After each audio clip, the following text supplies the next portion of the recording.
역사의식을 갖고 이것을 고쳐나가야 되겠다. 그것의 핵심 골자는 뭐예요? 무엇이 진실이고 무엇이 틀린 주장을 하는 것인지는 적어도 여러분이 알려고 하는 노력을 해야지 신문에 나니까 그랬대더라 하는 식의 것을 하는 것은 지극히 나라를 위해서나 여러분을 위해서도 맞지 않는 거예요. 또 아무리 내가 뜨거운 마음이 있고 분노가 일어난다 한다 하더라도 그것은 법에 의해서 할 때 우리 사회가 건전하게 문제와 갈등을 해결해 나갈 수 있는 것이다 하는 것을 얘기해야 될 거예요. 그런 것을 볼 때 내가 더 이상 긴 얘기를 하기에는 시간상 그렇지만 마지막으로 우리 학교가 이런 역사의식이라든가 또 근현대사의 대한민국의 이념 정체성에 대해서 우리가 여러분한테 자주 얘기를 하고 그런 기회를 갖는데 그것은 뭐예요? 요즘에 보면은 이념 이런 얘기하고 국가 정체성 얘기하면 고리타분한 그 과거 유신 독재 시절의 얘기를 하는 것이냐 하면서 얘기하는 사람들이 많아요. 심지어는 좌파 정권 말고 이전에 있었던 이명박 정부도 출범할 때 뭐라 그랬느냐, 이제는 이념 이런 거 떠나서 실용적인 경제적인 그 이득이나 이런 것을 따지는 시대가 돼야 된다 하는 주장을 했어요. 실제로 그러다 보니까 국가 정체성의 문제라든가 이념적인 문제는 우리가 잊어버리고 살았어요. 그러나 이념이라는 건 뭐예요? 우리나라가 어떤 것에 기반한 국가 운영 시스템을 가져야 될 것이냐. 특히 우리나라는 세계에서 유례를 찾아볼 수 없는 그런 아주 최악의 공산 독재 북한 정권을 우리가 상대하고 있는, 그리고 우리가 햇볕 정책이다 뭐다 해서 그렇게 친밀하게 했지만 속아서 결국은 그 돈으로 올해 중에 아마 핵무기를 완성할 수 있는 단계로 갔다고 했으면 과연 우리는 적어도 이러한 북한식의 공산주의나 이런 것에 대해서는 철저하게 안 된다. 그리고 그것을 지키기 위해서는 우리의 힘만으로는 안 되니까 자유세계의 동맹국인 미국과의 우린 동맹을 강화해야 되겠다 하는 것에 대해서 우리가 분명하게 가져야 되는데, 지금의 여러분 세대라든가 또 지금 나이가 든 사람들조차도 무슨 생각을 하냐. 야, 이념이 밥 먹여주냐? 이념 때문에 괜히 남북 간에 갈등 생기면 우리만 손해보는 거 아니냐? 이렇게 얘기하고 있어요. 심지어는 뭐라고 그랬는 줄 알아요? 여러분은 잘 모를지 몰라도 노무현 대통령 시절에 뭐라고 그랬냐? 그 사람이 반미주의적인 그런 생각을 가지고 있지 않느냐. 그래서 여러 가지 질문들을 하니까 뭐라고 그랬는 줄 알아요? 반미면 어떻습니까? 반미가 뭐가 나쁩니까? 여러분 생각해 봐요. 그렇다고 우리가 무슨 미국의 식민지로 가자, 미국의 무슨 조리돼서 쫄쫄 따라가자 이런 말이 아니에요. 이게 바로 국가 정체성에 대한 문제예요. 또 내가 돌아가신 대통령을 얘기하는 게 비겁한 일인지 모르지만 이게 바로 현실적인 문제이기 때문에 얘기하는 거예요. 노무현 대통령이 장인이 월북을 했다든가 하여튼 뭔가 이념적으로 종북 세력이었다고 해가지고 질문했더니 뭐라 그랬어요? 그럼 내가 사랑하는 아내를 포기해야 됩니까? 그랬더니 많은 사람들이 야, 저 멋있는 로맨티스트다 그랬어요. 그런데 그럴 때 그럼 어떻게 얘기를 해야 되느냐? 그건 우리는 이념에 대해서는 연좌제라는 걸 안 하기 때문에 그건 장인의 생각이었고 나는 그 장인의 종북주의적인 그런 이념에 대해서는 나는 달리합니다. 나는 자유민주주의를 택하는 사람입니다. 그러나 그런 장인의 딸이라 하더라도 이 사람은 나와 생각이 같고 그런 것에 대해서는 철저하게 나는 자유민주주의자입니다 라고 얘기했다면 아무 문제가 없는 거예요. 사람들이 거기에 대해서 혼동하고 있는 거예요. 우리가 철저하게 이 국가의 정체성과 이런 걸 가져야 돼요.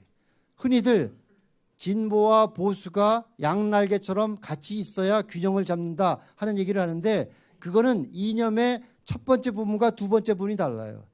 우리가 말한 자유민주주의라는 체제 속에서 택한 것은 그 기반 속에서 보다 더 예를 들면 세금을 더 많이 할 거냐, 평등을 강조할 거냐, 효율을 강조할 거냐, 이런 것의 진보와 보수의 그런 것은 상호작용을 하면서 가야 되는 것이지만, 우리가 북한과 같은 체제도 받아들일 수 있고 자유민주주의 체제도 한다, 이것은 있을 수 없는 거예요. 이것은 분명한 선택을 해야 되는 것이고, 우리는 이미 새로운 대한민국이 탄생하면서 거기에 대한 선택은 이미 한 것이에요.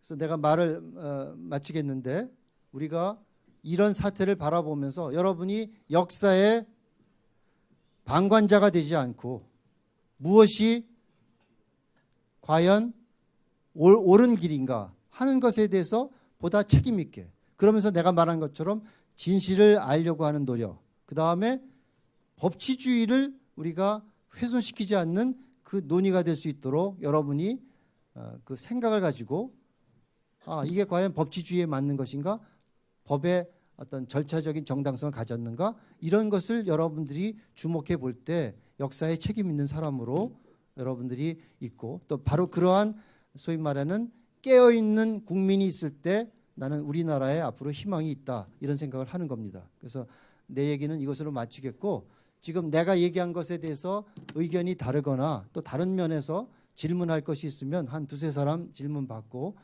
이제 마치도록 하겠어요. 질문할 사람. 그래. 마이크 좀 줄래? 몇 학년이지?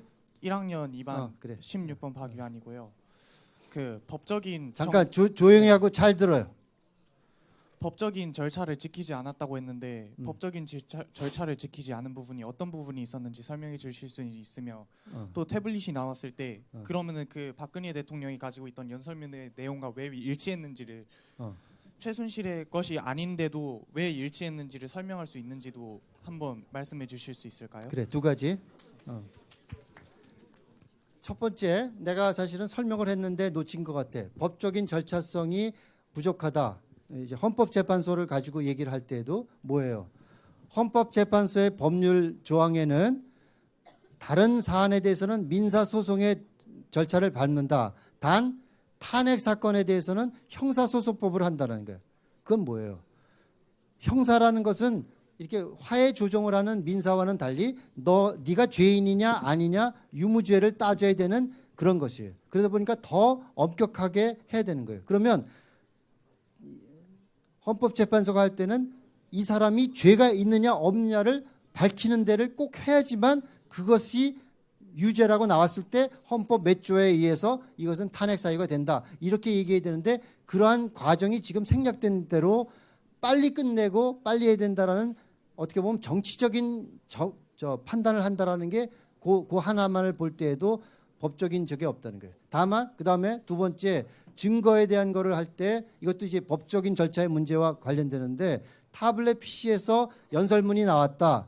그런데 그건 대통령도 자기가 몇 년 동안에는 연설문 같은 거를 할 때 최순실한테 보내서 문구 같은 거라든가 이런 걸 봐달라고 했다고 했어요.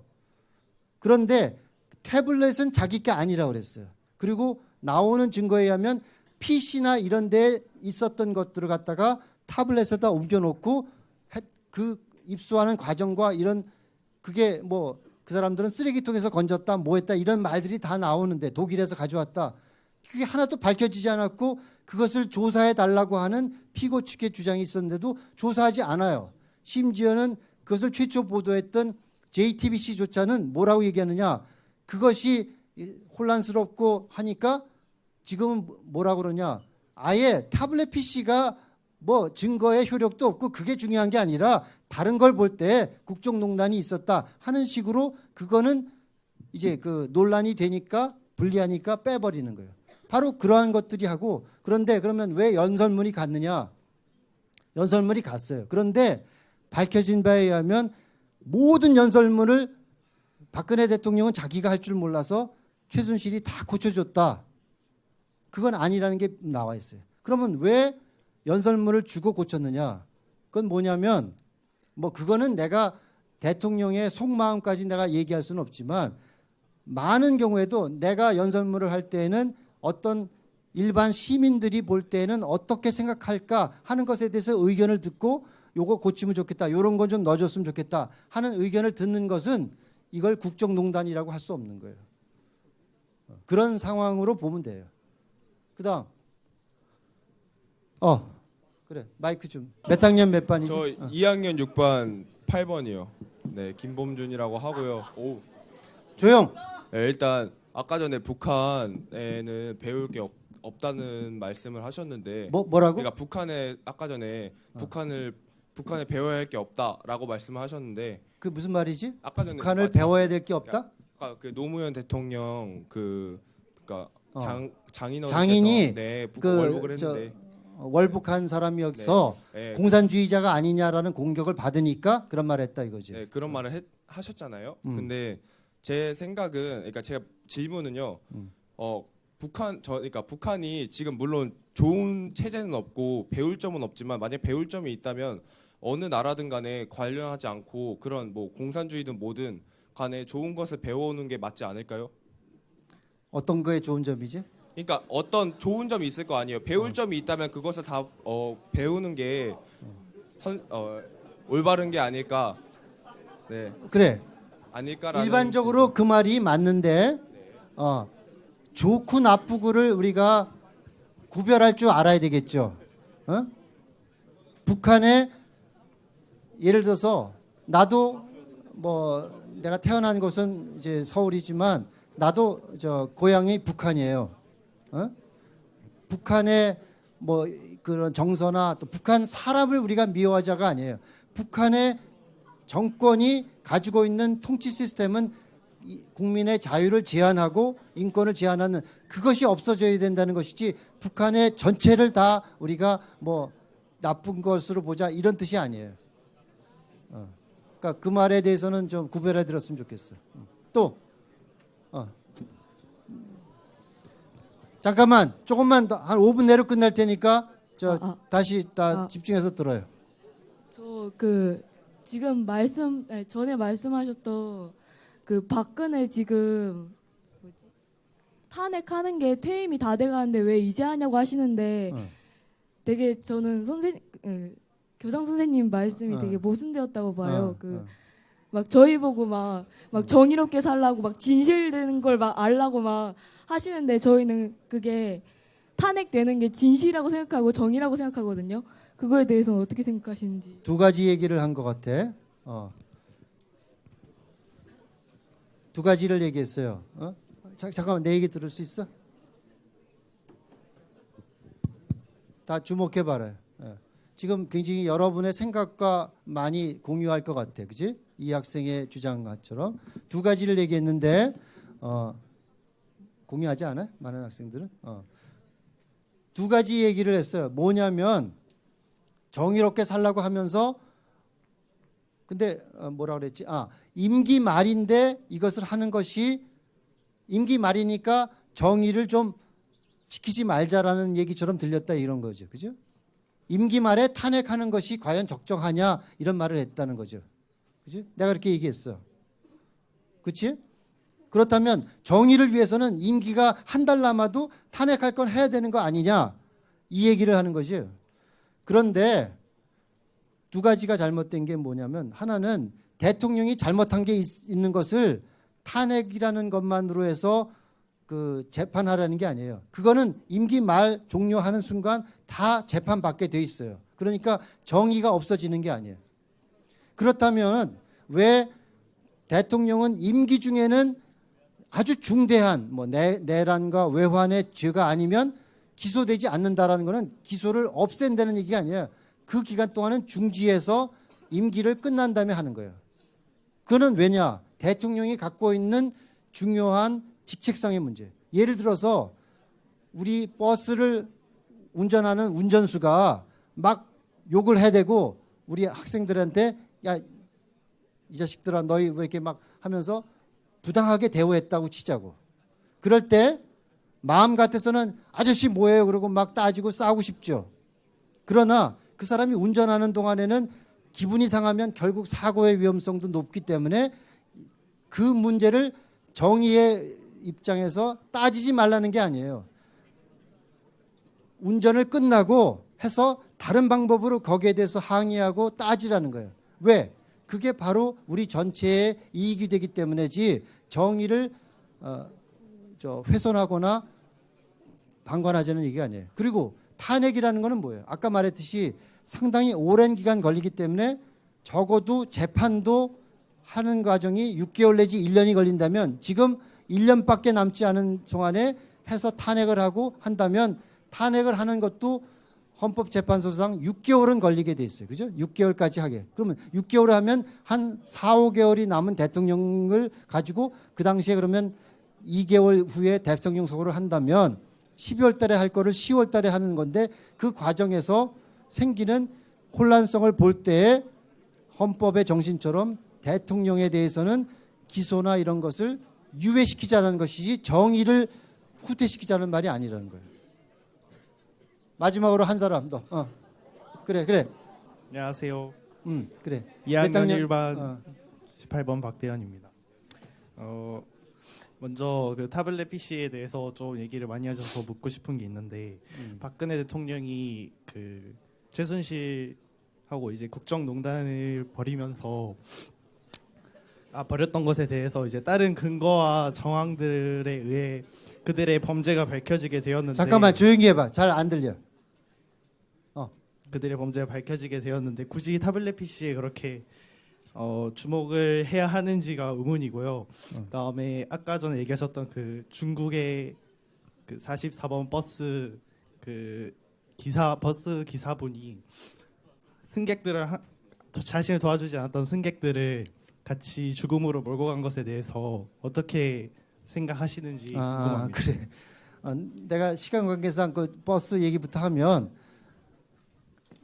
바로 그거는 내가 그 말을 정당화한 게 아니에요. 그런 식으로 자기가 재판하고 보복하는 거는 잘못된 거라는 얘기를 하고 싶어서 사실 법치 제대로 된 거라면 뭐예요? 경찰에 신고해서 그 사람들을 법정에 세우는 것이 정의를 만드는 것이지 정의를 자기가 그 사람들을 사용을 해서 나를 갖다 한다는 것도 물론 심정적으로는 얼마나 가슴이 아팠고 억울했으면 그랬을까라고 생각할 수는 있지만 그렇게 하면 안 된다는 거예요.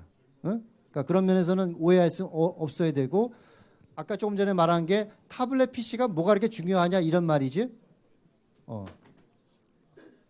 근데 거기서부터 많은 그 국민의 분노가 생겼고 국정농단이라는 것에 그 발단이 되는 증거 자료로 나왔는데 그 증거가 유효한 것이냐 아니냐를 따지기 때문에 하는 거예요. 근데 그것이 밝혀지지 않았다는 것을 말하는 거예요. 그래 아까 여기 누구 몇 명 했지? 그래 얘기. 몇 학년이지? 1학년 3반이요. 제가 지금까지 시위를 11주 차를 나갔어요. 그래서 지금까지 촛불 시위에서 나왔던 주장들은 거의 다 알고 있는데 지금까지 교장 선생님이 좌파 진영에 대한 주장에 대한 반박만 하셨거든요. 그래. 그러면 우익에 대한 그런 반박도 듣고 싶고요. 우익에 대한 반박. 네, 지금 태극기 시위에서 나오는 잘못된 점. 네, 그거랑 그러면 자네가 생각하는 잘못된 점은 뭐라고 하는지 한번 얘기해 주면 내가 동의하는지 안 하는지 얘기해 볼게. 타블렛에 대해서도 그걸 지금 태극기 시위 쪽에서는 그거 JTBC 쪽에서 다 조작을 했다고 하고 있고요. 그래서 고소까지 했지. 네. 근데 그것은 잘못된 거예요? 그게 옳습니까? 그건 따져봐야지. 따져봐야지. 그러면 그게 정확하게 맞는다라는 주장에 대해서는 지금 반박이 많아요. 그거 알고 있어? 네. 뉴스 그러니까 다 봅니다. 타블렛에 있었던 게 아니라 PC에 JTBC에 PC에 뜬 것을 갖다 옮겨 넣은 거예요. 네. 또 타블렛을 입수했다라는 것에 대해서 주장이 달라요. 그죠? 아닌가? 여러 신문사의 기사가 달라. 그런 점에서 중요한 증거 자료가 되는 것이 의심받고 있다. 이런 얘기를 할 수 있어. 그 다음에 또 뭐 주장할 수 있는 비판을 한번 얘기해봐. 지금 교장 선생님이 학교 장이시잖아요. 선생님으로서 정치적 중립적을 지켜야 되는데 선생님은 지금 거의 다 우익적으로 가고 계세요. 이거에 대해서 옳다고 생각하십니까? 자, 이거 중요한 얘기니까 여러분이 같이 들어요. 여러분이 이렇게 생각할까봐 내가 질문하라고 그러는 거예요. 내가 주장한 것을 두 가지로 요약하면 뭐냐면 무엇이 진실인지 팩트인지 여러분이 따져보고 판단하는 것을 하자라는 것이 첫 번째 주장이에요. 두 번째는 뭐예요? 이렇게 생각이 다르고 할 때 우리는 따라야 될 것은 국민 여론에 따라서 하는 여론 재판이 아니라 법치주의를 지키자고 하는 것이 내 주장이에요. 그죠? 그게 우익만의 주장인가? 그것을 하자는 것은 누구도 수용해야 되는 것인데 그것을 무슨 일부 이익을 위해서나 어느 파벌을 위해서 한다라고 하면 이건 절대적으로 잘못된 생각이라는 게 내 오늘 말하는 거의 핵심 중에 하나예요. 선생님이 이거 그 전에 이야기하실 때도 선생님이 사적에서 들어오셨는데 그걸 공적에서도 말하셨어요. 이게 옳은 겁니까?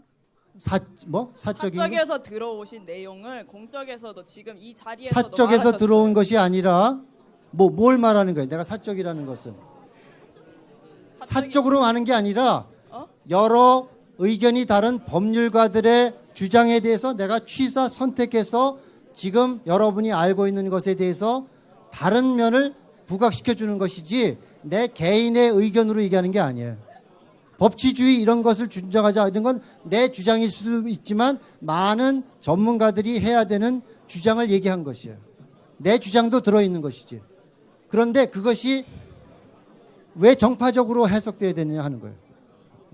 그래.